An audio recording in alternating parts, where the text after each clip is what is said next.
D3 Kebidanan. Di sini saya akan memberikan edukasi informasi mengenai pendidikan kesehatan tentang HIV dan AIDS pada remaja ataupun ibu-ibu. Semoga bermanfaat ya.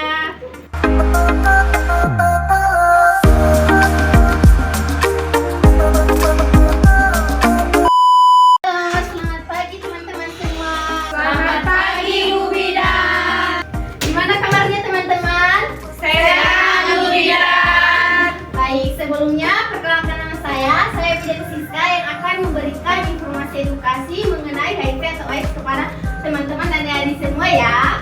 Baik, Bidan. Di sini ada yang pernah mendengarkan apa itu HIV AIDS? Belum, Bidan. Baik, di sini saya akan menjelaskannya apa itu HIV AIDS. Nah, HIV itu adalah virus yang dapat menyebabkan AIDS dengan cara menyerang sel darah putih sehingga dapat merusak sistem kekebalan tubuh manusia. Jadi misalnya kalau imun tubuh kita itu dari lahir normal, tapi sehingga sesudah kena penyakit HIV tersebut, jadi kekebalan tubuh kita itu jadi menurun ya teman-teman. Baik.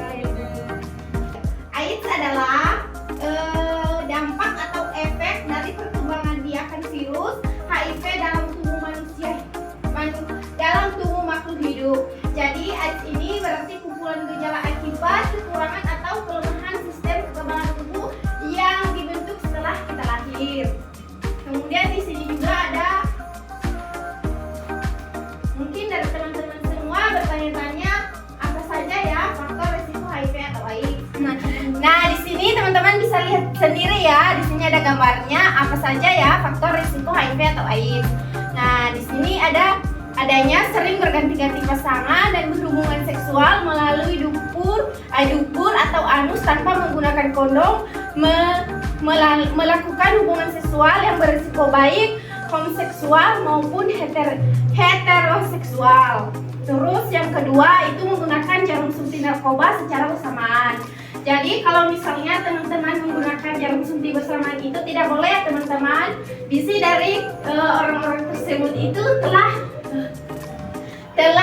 kena penyakit HIV atau AIDS tersebut. Terus yang ketiganya adalah memiliki infeksi menular seksual lainnya seperti sifilis, sifas, chlamydia, kencing bernanah dan lain-lainnya. Terus kemudian ada juga di sini mengalami luka tusuk jarum yang tidak disengaja termasuk di antara pekerja kesehatan. Misalnya ada jarum suntik yang tidak sengaja tertusuk kepada kita. Terus di sini juga ada penularan dari ibu hamil yang mengidap HIV atau AIDS melalui plasenta ke janin. Proses penularan HIV ini dibagi menjadi dua, yaitu bisa dari jenis kelamin ataupun cairan darah dari ibu hamil tersebut. Nah, yang berikutnya adalah mendapatkan suntikan transfusi darah atau prosedur medis lainnya yang tidak steril atau tidak digunakan dengan profesional. Misalnya kita memakai suntikan bekas yang seperti yang saya sampaikan tadi ya, memakai suntik yang sudah dipakai orang lain. Teman-teman semua bertanya-tanya melalui apa HIV AIDS itu dapat menyebar atau menular. Yang pertama, melalui cairan yang keluar dari tubuh manusia yang menderita HIV atau AIDS bisa menyebar ke orang yang belum kena HIV. Jadi bisa melalui air liur, cairan, bisa juga dari air susu. Terus yang keduanya berhubungan seksual, tidak memakai kondom, terus memakai bekas suntik tadi. Terus yang ketiganya juga bisa dari ibu yang melahirkan atau ibu yang setelah melahirkan dari air susu. Apa ya penyebab HIV AIDS itu? Nah, penyebabnya virus masuk ke dalam tubuh manusia terutama melalui perantara darah, semen dan sekret vagina. Jadi dari cairan tersebut ya. Terus yang kedua, virus ini akan mengubah informasi genetiknya ke dalam bentuk yang terintegrasi di dalam informasi genetiknya dari sel yang diserangnya. Terus berikutnya dibiarkan tanpa pengobatan. Nah, jika HIV ini dibiarkan tanpa obati itu bisa berbahaya teman-teman. Jadi kalau misalnya teman-teman sudah mengalami gejala tersebut, segera obati ke dokter ya teman-teman. Baik, Bu Bidan. Nah, yang berikutnya ada tahapan-tahapan perubahan HIV tersebut. Apa aja? Yang pertama, ada fase yang pertama yaitu dari umur 1 sampai 6 bulan itu sudah dipaparkan telah kena HIV.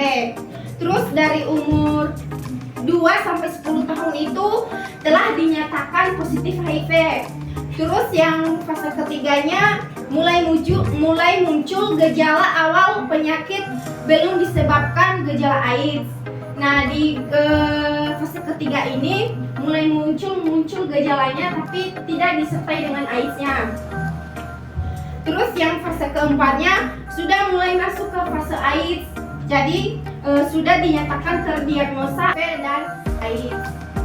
Nah, di sini juga ada tes infeksi HIV atau AIDS.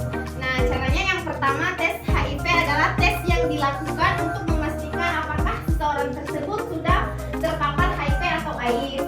Yang keduanya tes HIV berfungsi untuk mengetahui adanya antibodi terhadap HIV atau mengetes adanya antigen HIV dalam darah. Jadi kita sesekali konseling kepada dokter untuk mengetahui apakah individu atau seseorang tersebut sudah terpaparkan HIV atau AIDS tersebut.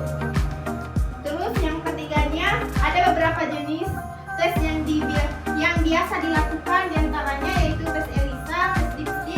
Dan dari teman-teman bertanya-tanya apa saja ya tanda-tanda gejalanya. Yang pertama, seseorang tersebut menderita atau mengalami pernapasan pendek, batuk, nyeri dada, dan demam.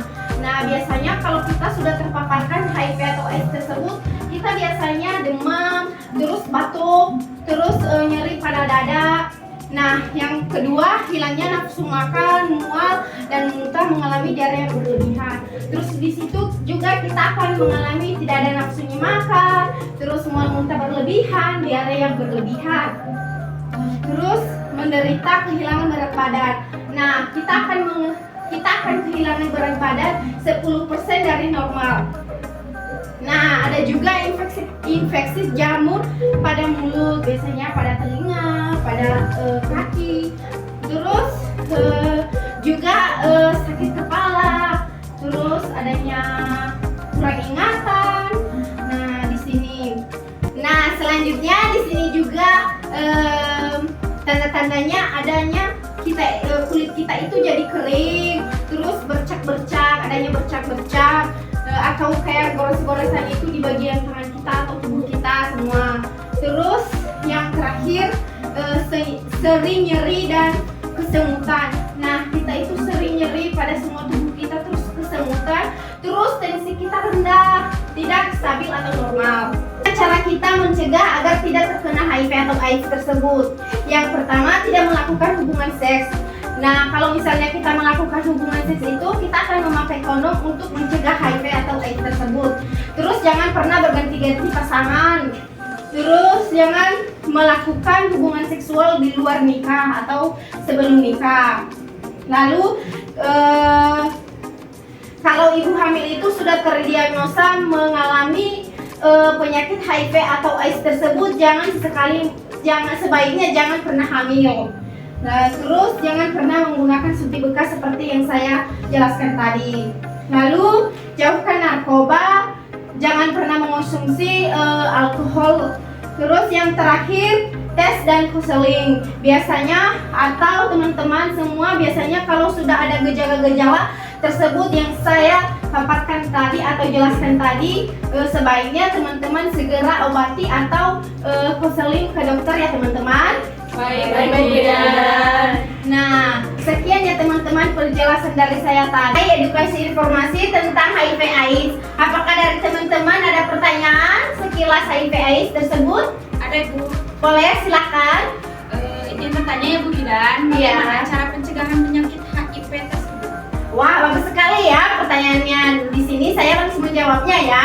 Cara pencegahannya dan untuk mencegah HIV AIDS tersebut yaitu dari yang saya jelaskan tadi, tidak boleh berganti-ganti pasangan, terus tidak boleh memakai jarum suntik yang sudah dipakai atau bekas, Terus kalau berhubungan seksual itu harus memakai kondom.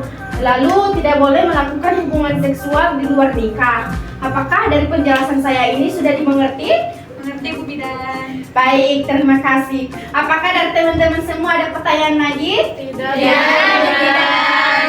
Baik, cukup jelas ya? Jelas Bu Bidan. Baik, sekian edukasi informasi mengenai HIV ini dari saya. Semoga bermanfaat ya.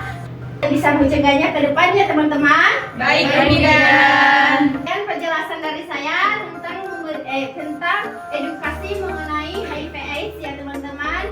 Semoga bermanfaat ya. Baik Bu Bidan.